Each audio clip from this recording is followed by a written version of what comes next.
हुसैन हाथ में हाथ दे देते तो दुनिया ये कहती नबी के नवासे ने हाथ दे दिया तो हम भी दे सकते हैं। ढोल बजाने वालों से, बेनमाजियों से, शराब पीने वालों से, तेरी मेरी बहन बेटियों के साथ गलत हरकत करने वालों से हुसैन राजी नहीं हुए। करबला में अपने बच्चे दे दिए, अपने आप को दे दिया, दुनिया वालों को दिखा दिया। सुनो, हुसैन वो है जो अपने आप को दे सकता है मगर नाना के दीन को सौदा नहीं कर सकता। समझ में आ गई बात? यही आज है। कितने लोग हैं आज ऐसे, तुम इतने सीधे हो, इतने भोले हो कि मत पूछो। तुम्हें तो मिल गया बस, तुम कह दो साहब हमने नहीं देखा कि कैसा मियाँ, कैसा पीर, कैसा क्या, हमने तो ये देखा बहुत पहुंचा हुआ। क्या पहुंचा हुआ कि मिठाई मंगा दी थी इसने? क्या पहुंचा हुआ भगोने में बिरयानी आ गई? क्या पहुंचा हुआ इसने बता दिया तुम्हारी बीबी के पैर में दर्द है, इसने बता दिया तुम्हारे घर में कहां कहां पैसे रखे। अब नमाजें नहीं पढ़ता, हम नहीं जानते क्या करता, ये पहुंचा हुआ है। सुनो, अगर पहुंचे हुए की बात कर रहे हो तुम, इसको करामत कहते हो तो सुनो, तुमने कभी डुगडुगी बजा करके खेल तमाशे करने वाले वो इतनी बड़ी हड्डी गुड्डी लेकर के, सांप और न्यूले लेकर के चौराहे पे पहले आते थे, नहीं आते थे? बोलो, सांप और न्यूला लड़ाने वाले आते थे। उनके पास जादू होता था, सिफली होता था, नजरबंदी होती थी, हाथ की सफाई होती थी। कभी उन्होंने इतनी बड़ी पिटारी ली और असकर लकड़ी घुमाई और रुपया डाला तो अंदर से क्या निकला? कबूतर। कभी मिठाई मंगा दी, कभी मुंह से कागज निकाल रहा, और सर्कस में तो गर्दन काट के लाश उड़ा रहा। तो तुम उसके मुरीद क्यों नहीं हुए? वो पैसे एक के दो बना रहा है। बोलो, तुमने देखा नहीं देखा आंखों से? बहुत लोगों ने देखा होगा, हमारे बचपन में ये होता था, अब तो देखने नहीं मिल रहा। वो ऐसे घुमाता था, छू मंत्र पैसे गायब, इसके पैसे उनकी जेब में, उनके पैसे इनकी। कितनी मर्तबा देखा, उसके मुरीद क्यों नहीं हुए? वो हड्डी गुड्डी से पैसे बनाता जा रहा, पैसे, फिर भीख मांगता था। तुम्हें मालूम है ये सिफलीगर है, तुम जानते थे ये जादूगर है, तुम जानते थे ये हाथ की सफाई वाला है, तुम जानते थे ये शोबदेबाज है, तुम जानते थे ये नजरबंदी वाला है, तुम जानते थे ये धोखा दे रहा, ये कोई वली नहीं है, ये अपना करिश्मा दिखा के भीख मांग रहा। तो सुनो, आज कुछ सिफलीगर आ गए हैं, आज कुछ जादूगर आ गए हैं, आज कुछ शोबदेबाज आ गए हैं, आज कुछ लोग ऐसे हैं जो ये सिफली दिखाते हैं, जादू दिखाते हैं, हाथ की सफाई दिखाते हैं। इन्होंने देखा अब क्या करे, बाल रखा लिए, कपड़े टेढ़े बेड़े पहने, 2 महीने मजार पे रह लिए, 3 महीने मजार पे रह लिए, चिल्ले का नाम दे दिया, अब तुम्हें मिठाई मंगा रहा है, ये जादू दिखा रहा है। न नमाज का है, कोई सट्टे के नंबर बता रहा, कोई किसी के नंबर बता रहा, कोई जुए के नंबर बता रहा। बोलो, है कि नहीं ऐसा? अरे सुनो, मैं तुम्हें पहचान बताता हूँ, तुम ऐसे के हाथ में हाथ मत देना, फिर तुम्हें पता कैसे चलेगा कौन असली है कौन नकली है। मैं तुम्हें पहचान बताता हूँ, मैं तुम्हें बता दूं। पहचान सुनना चाहते हो? पहचान है शरीयत मुस्तफा, पहचान है इस्लाम, पहचान है कुरान, पहचान है हदीस, पहचान है शरीयत मुस्तफा। अरे सुनो, जो अगर परहेजगार होगा वो नमाजें पढ़ता होगा, जो परहेजगार होगा वो रोजे भी रखेगा, जो परहेजगार होगा वो शरीयत पे अमल करेगा। और अगर कोई नमाजें ना पढ़े, कोई परहेजगार ना हो, शरीयत पे अमल ना करे, तो मैं कह के जाता हूँ, याद रखियो, अगर वो हवा में उड़े, वो आगी पे चले, पानी पे तैरे, वली नहीं हो सकता। या तो शैतान है, या जादूगर है, या शोबदेबाज है, या तुम्हें धोखा दे रहा है। याद रखो, अगर जो वली होगा उसके खाने की अदा बोलेगी, नबी नबी उसके पीने की अदा बोलेगी, नबी नबी उसके चलने की अदा बोलेगी, नबी नबी उसके सोने की अदा बोलेगी, नबी नबी उसकी हर हर धड़कन बोलेगी, नबी नबी वो खाए उठे बैठे लोग कहे। जब गुलाम नबी ऐसा है तो फिर इमामुल अंबिया कैसा? नारे तकबीर, नारे रिसालत, मसलके आला हजरत। और सुनो, तुम्हारी तरफ आता हूं, यहां से लेकर के यहां तक मजमा बहुत अल्हम्दुलिल्लाह, ये कमेटी वालों की मेहनतें, अल्लाह बस कबूल कर ले। समझे? अभी तो मेरे बाद सैफ रजा कानपुरी और हसन रजा नौशाई और भी जो शोरा इनका नंबर आएगा, नाजिम साहब बताएंगे कैसे कैसे क्या होगा, वो फहरिस्त उनके पास है। लेकिन सुनो, इस तरफ से लेकर के यहां तक, पूरे यहां तक बहुत सारे लोग हैं। तुमने किसी ने ऐसा शख्स देखा? कैसा? जिसका भाई, सगा भाई, कौन बोलो? सगा भाई, उसका इंतकाल हो चुका। अल्लाह, कितना गमजदा होगा। उसका भाई दुनिया से रुखसत हो चुका, सामने जनाजा रखा, बताओ आंसू निकलेंगे या नहीं? वो सगा भाई अगर उसका जनाजा रखा हो, नहला दिया, गुस्ल दे दिया, कफन पहना दिया, अब उसका सगा भाई उसका गोश्त नोच नोच के खाता हो, अपने मरे हुए भाई का गोश्त नोच नोच के खाता हुआ। आज तक तुमने किसी ने कोई शख्स देखा ऐसा? बोलो, देखा नहीं देखा? नहीं देखा। मगर प्यारे, मैं बताता हूं, तुम लोग उलमा को सुना करो, हदीस कुरान पढ़ा करो। हाँ, तुम लोगों में भी, तुम लोगों में, आप लोगों में 50% लोग ऐसे हैं, 50% जो अपने मरे हुए भाई का गोश्त खाने जैसा। आप कहेंगे कौन हजरत कैसी बात कर रहे हैं? मैंने पहले कहा था दलील दूंगा या तो हदीस से या कुरान से। तवज्जो रखना, कौन है वो जो अपने मरे हुए भाई का गोश्त खाता हो? कितना बुरा होगा। या बहन कोई ऐसी हो। औरतों में तो 70% है, हंसने की बात नहीं है। तुमने कभी देखा? मर्दों में 50% और ज्यादा होंगे। कितना नीच इंसान होगा वो यार, कितना बुरा इंसान होगा जो अपने मरे हुए भाई का गोश्त खाता हो। अगर इजाजत हो तो चेहरा दिखा दूं, अगर इजाजत हो तो चेहरा दिखा दूं। देखिए, शायर इस्लाम शाकार तरन्नुम शाहनवाज साहब भी आ गए। अच्छा, कहां है? अरे माशाअल्लाह, अल्लाह बरकत अता फरमाए। रिजवान भाई भी आ गए। तवज्जो रखो जरा मेरी तरफ, अब इन शोरा को सुनोगे। मेरी तकरीर इख्तिताम की तरफ पहुंच रही है, मगर एक एक बात क्लियर करके जाना चाहता हूं। समझ में आ रही है? बोलो अल्हम्दुलिल्लाह। बोलो, कौन है ऐसा जो अपने मरे हुए भाई का गोश्त खाता हो? बोलो, चेहरा दिखा दूं?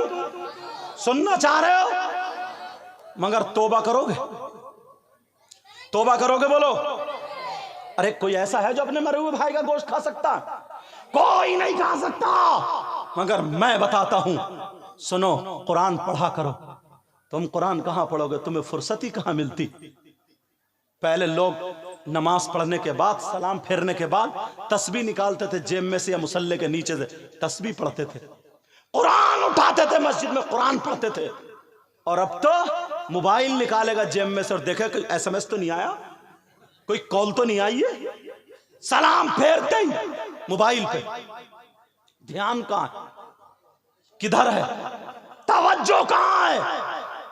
हो क्या गया? सुनो, कौन है वो जो अपने मरे हुए भाई का गोश्त खाता हो?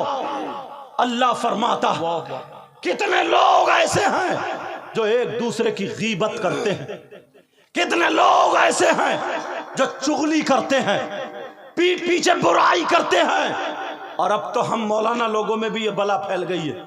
अल्लाह मुझे भी हिदायत नसीब फरमाए। किसी शायर को मुद्दा बनाए उसकी बुराई। सुनो, कौन है वो जो मरे हुए भाई का गोश्त खाने जैसा हो? कितने लोग ऐसे हैं जो गीबत करते हैं, जो चुगली करते हैं, जो बुराई करते हैं, पीठ पीछे बुराई करते हैं। कोई चौराहे पे बुराई कर रहा, होटलों पे खड़े होकर बुराई कर रहा, मौका मिला तो बुराई कर दी। नमाज पढ़ के मस्जिद के गेट पे तेरी बुराई मेरी बुराई, ईदगाह से ईद की नमाज पढ़ के तेरी बुराई मेरी बुराई। मगर प्यारे सुन ले, अल्लाह फरमाता है, मैं कुरान की आयत पढ़ने जा रहा हूँ। अल्लाह फरमाता है, बिस्मिल्लाह बिस्मिल्लाहिर्रहमानिर्रहीम वला यग़तब बादुकुम बादा अयुहिब्बु आदुकुम अन याकुला लहमा अखीही मैतन फकरीतुमू। कुरान का फरमान है, अपने घर जाकर के इसका तर्जमा देख लेना। अल्लाह कहता है अगर कोई आपस में एक दूसरे की गीबत करता है, एक दूसरे की चुगली करता है, पीठ पीछे बुराई करता है, तो मेरा मौला फरमाता है गीबत करने वाला, चुगली करने वाला, पीठ पीछे बुराई करने वाला, गीबत करने वाला ऐसा है जैसे मरे हुए भाई का गोश्त खाने वाला। पूरी दुनिया गलत हो सकती है मगर अल्लाह का कलाम गलत नहीं हो सकता। प्यारे कुरान का एक एक लफ्ज सच्चा है। कुरान कहता है गीबत करने वाला ऐसा है जैसे मरे हुए भाई का गोश्त खाने वाला, चुगली करने वाला ऐसा है जैसे मरे हुए भाई का गोश्त खाने वाला। आज के बाद तुम्हें किसी की गीबत नहीं करनी, आज के बाद तुम्हें किसी की चुगली नहीं करनी, आज के बाद किसी की पीठ पीछे बुराई नहीं करनी। अपनी जबान को बंद करना। बैठो बैठो, क्या हो रहा है? बैठो बैठो, माशाल्लाह, बैठिए भाई भाई भाई के बैठे हुए हो और बूंदाबांदी से आप भागते हो यार। आए अल्लाह की रहमत से भागना चाहिए क्या? बैठिए, फौरन बैठ जाओ बेटा, बैठ जाओ। अरे इतनी शानदार तकरीर हो रही थी, क्यों बिला वजह आप लोग खड़े हो गए यार? बैठिए, तशरीफ रखिए फौरन। ए बैठो बैठो, जब बहुत ज्यादा बारिश होगी सबसे पहले मैं भागूंगा इंशाल्लाह। हाँ लेकिन बैठो तो अभी यार, बैठो। ए इसको बैठो, इसको। ए बाबू ए बैठो यार ना। ए भैया बैठो। हाँ ए तुम भी बैठ जाओ, बैठ जाओ। हजरत मुफ्ती साहब 1 मिनट टाइम दीजिए, 1 सेकंड बस। हाँ ए चैनल वाले बैठो बैठो बैठो, वरना कहीं मैं बोल दिया तो सब बंद हो जाएगा। हाँ ये तौहीद भाई, रियाज एजेंसी, ये सारे लोग बैठे हुए हैं, बाकी लोग बैठे हुए हैं, तो सुन लीजिएगा। पहली बात आप मोबाइल बंद कीजिए, अपनी तकरीर तो सुनो भाई। इतनी अच्छी तकरीर हो रही है उसके बावजूद भी आपका ये हाल है। अगर एक आदमी भी उठकर गया तो समझो उसकी खैरियत नहीं है। जहां हजरत तकरीर करना जानते हैं, वहां जहां के हालात खराब हो वहां मार भी कर लेते हैं। हाँ तो सुनो अब तकरीर माशाल्लाह। हाँ मियाँ करम फरमाए, नारा लगा दूं, नारे तकबीर।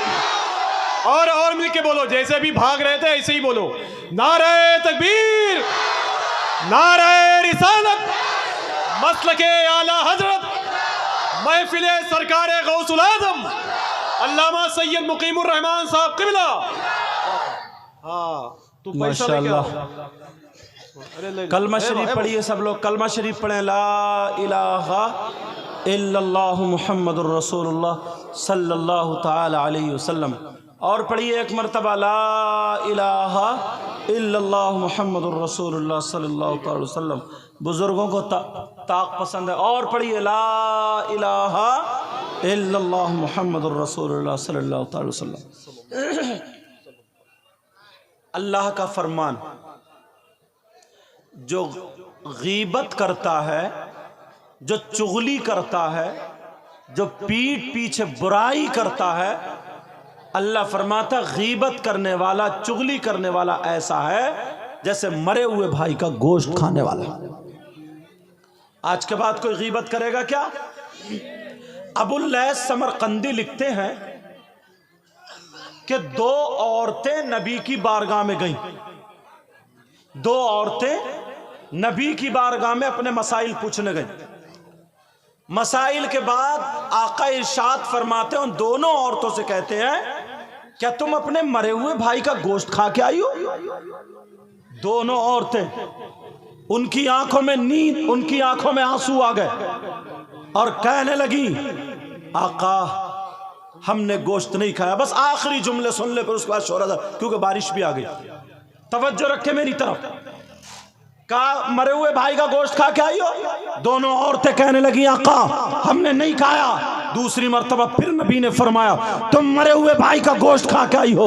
आका हमने नहीं खाया। तीसरी मर्तबा फिर कहा कि तुम अपने मरे हुए भाई का गोश्त खा के आई हो? दोनों कहने लगी, आका कौन भाई है, कौन बहन ऐसी होगी जो अपने मरे हुए भाई का गोश्त खा सकती है? आका कसम है रब्बे जुल जलाल की, आका कसम है रब्बे काबा की, आज हमने मरे हुए भाई का तो अलग रहा, आज हमने हलाल गोश्त भी नहीं खाया है, आज हम गोश्त खा के नहीं आए हैं। तो नबी खड़े हो गए। खड़े होने के बाद बाद कहा उठो उठो, खड़ी हो और उधर जाओ। उधर जाकर के अपने हल्क में उंगली डालो। अबुल समरकंदी लिखते हैं, जिक्र अल ज़ाकिरीन में देख लेना, वो कहते हैं उन्होंने अपने हल्क में उंगली डाली और उंगली डालने के बाद जब औरतों ने कै की है, जब पलटी की है, तो अल्लाह की कसम उन औरतों के कै में गोश्त की बोटियां निकल रही थी, गोश्त के टुकड़े निकल रहे थे, गोश्त के लोथड़े निकल रहे थे। वो दोनों औरतें रोने लगी, कहने लगी आका हमारा यकीन मानिए, कसम रब्बे काबा की, कसम रब्बे जुल जलाल की, आज हमने गोश्त नहीं खाया। मगर कहां से आया? नबी ने फरमाया मुझे पता है तुमने गोश्त नहीं खाया, मगर जब तुम घर से चली थी तो दूसरे की गीबत करती हुई चली थी, जब घर से चली थी तो बुराई करती हुई चली थी, जब घर से चली थी तो पीठ पीछे बुराई करती हुई चली थी। नबी ने फरमाया गीबत करना ऐसा है जैसे मरे हुए भाई का गोश्त खाना। उन्होंने कहा आका हमने गीबत तो की है, आज के बाद तौबा करो। सारे लोग हाथ उठाओ और हाथ उठा करके तौबा करो, बोलो या अल्लाह आज के बाद हम गीबत नहीं करेंगे, मौला हमारे गुनाहों को माफ फरमा दे, आज के बाद तमाम गुनाहों से बचते रहेंगे, मौला हमारे गुनाहों को माफ फरमा दे। आखिरी बात, जल्दी से आखिरी बात, ये रह ना जाए, बहुत सारे लोग इसमें रहते हैं। नाजिम साहब बस एक मिनट, आखिरी बात, जी जी हुजूर, तवज्जो। हालांकि मौसम सही होता तो और बोलता, लेकिन सारे हमारे मेहमान हैं। जी जी जी। कोई शख्स ऐसा है, वो शख्स कितना बुरा होगा, आखिरी जुमला दिल पे लिख लेना, वो शख्स कितना बुरा होगा। मेरी बहनें बैठी हैं मगर बोलना जरूरी है, जो अपनी मां पे गलत नजर रखता हो, जो मां के साथ जिना करने जैसा हो। कौन है वो जो अपनी मां के साथ गलत हरकत करे, जो मां पे गलत नजर रखे? जिस मां ने 9 महीने पेट में रखा, इससे ज्यादा जलील हो सकता है? बोलो, इससे ज्यादा बुरा हो सकता है? सुनो, वो आए, तुमने नाम सुना होगा सूद और ब्याज का, नाम सुना होगा ब्याज का, सूद का। कितने लोग कारोबार करते हैं, लाखों रुपए सूद पे चला रहे हैं, 10 दे दिए, 11 लिए, पहले दे दिए फसल में, बाद में ले लिए।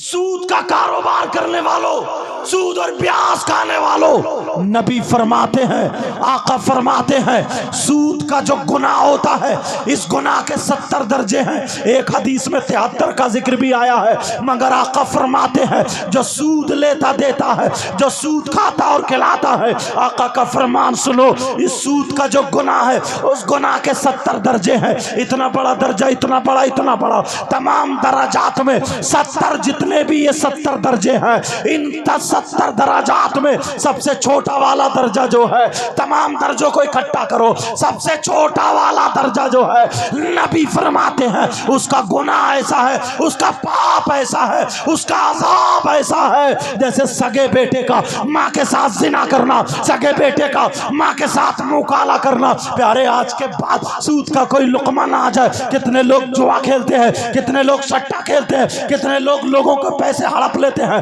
कितने लोग लोगों को पैसे मार लेते हैं, कितने लोग लोगों का हक मार लेते हैं, कितने लोग गरीबों को सताते हैं, कितने लोग जिसके ले लिए दिए ही नहीं, कितने लोग जमीनें दबा ली। ये जलसा तुम्हारे लिए ऐसा हो जाए कि एक रात का मदरसा बन जाए। यहाँ आए थे तो गुनाहगार थे, जब यहाँ से गए तो तौबा करके गए थे। कितने लोग शराब पीते हैं, कोई पेशाब नहीं पी सकता। आला हजरत लिखते हैं जैसे पेशाब नापाक है, वैसे ही शराब भी नापाक है। और फुक़हा भी फरमाते हैं जैसे पेशाब नापाक है, वैसे ही शराब भी नापाक है। अगर एक धर्म से ज्यादा पेशाब लग जाए, उसका धुलना जरूरी है, ऐसे ही शराब का धुलना भी जरूरी है। पेशाब तुम नहीं पी सकते, इसलिए मुंह से अल्लाह का नाम लेते हो, इस मुंह से रसूलुल्लाह का नाम लेते हो, इसलिए नहीं पी सकते कि ये नापाक है। तो शराब भी तो नापाक है, जिस मुंह से अल्लाह का नाम लेते हो, जिस मुंह से रसूलुल्लाह का नाम लेते हो, बोलो शराब क्यों पीते हो? आज के बाद कोई शराब नहीं पिएगा। हजरत अली फरमाते हैं अगर किसी किसी तालाब में शराब के चंद कतरे डाल दिए जाए, वो पानी जमीन में खुशक हो जाए और उस जमीन पे घास जम आए, हजरत अली कहते हैं उस घास को मेरी बकरियां खा ले,